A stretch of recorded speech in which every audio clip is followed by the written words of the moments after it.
Vegetarians were called Pythagoreans up until about 100 years ago. 100 years ago, they stopped calling vegetarians Pythagoreans because they knew that vegetarianism and genius go together. They knew that. They really? Knew so vegetarians used to be called Pythagoreans? For 3,000 freaking years. Really? Absolutely. And the Neoplatonists were vegetarian. Just like the ancient Hare Krishna school in India. And that's why they don't eat cows. Yep. You kill a cow in India, you will go to prison. You kill a dog in Australia, you will go to prison. But you can kill a cow, a one-day-old screaming cow called, veal. Very tender and succulent, the veal, isn't it? I can still hear the mother crying though. Oh, what a shame. She'll be crying for another 6 months. And then they'll rape her to have another child so they can have more veal.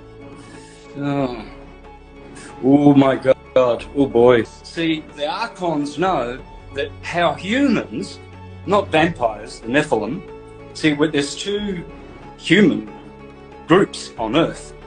The children of Cain, the cannibals, and the children of Abel, the vegetarians. Right. And the Canaanites, the cannibals, at the Vatican,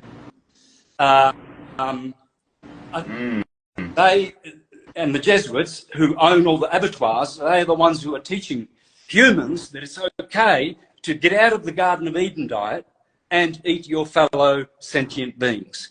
Wow. And people just bought it. They just bought it like that. Yeah. Everybody's having their burgers. Oh boy. Yeah, I don't care how much trouble this gets me into. You can rest assured that there are human parts in your McDonald's and your Burger Kings, Kentucky Fried Chicken, all of them. They admit it. They admit it. Yeah. They tell you.